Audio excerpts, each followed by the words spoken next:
Hello बच्चों, let's see this question. This question says Lyman series of hydrogen spectrum lies in which region? Key concept for this question is Lyman series का formation तब होता है जब electron higher energy level से n equal 1 energy level 1 में jump करता है. की concept for this question is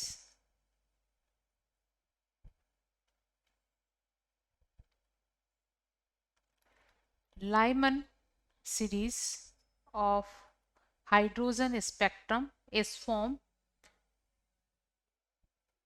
when electron transmit from higher energy level to higher energy level to first energy level. जब कोई इलेक्ट्रॉन हायर एनर्जी लेवल से first energy level पर transmit होता है तो उसके लिए वेव नंबर निकालने का फॉर्मूला है न्यू बार इक्वल, और अगर इसमें लैम्डा की फॉर्म में निकालना चाहे तो न्यू बार और लैम्डा का रिलेशन इस तरह से होता है. न्यू बार इक्वल होता है 1/लैम्डा और 1/लैम्डा इक्वल होता है are Z square into 1/n1 square minus 1/n2 square. यहाँ पर n1 फॉर लाइमन सीरीज के लिए एनुअल इक्वल 1 होता है फॉर लाइमन सीरीज, और इसके लिए n2 की वैल्यू, क्योंकि हायर एनर्जी लेवल से ये n1 पे आ रहा है तो n2 की जो वैल्यू होती है ये हमेशा n1 से ज़्यादा होती है. ये वैल्यू n1 से ज़्यादा होती है तो n2 is always greater than 2, और 2 से ये हो सकता है इन्फिनिटी तक. तो इसके लिए फर्स्ट सिचुएशन जब n2 इक्वल हो 2 तो उसके लिए 1/लैम्डा वैल्यू होगी, आर रिडबर्ग कांस्टेंट है जिसकी वैल्यू है 1.1 इंटू 10⁻⁷ और हाइड्रोजन के लिए z की वैल्यू 1 होती है.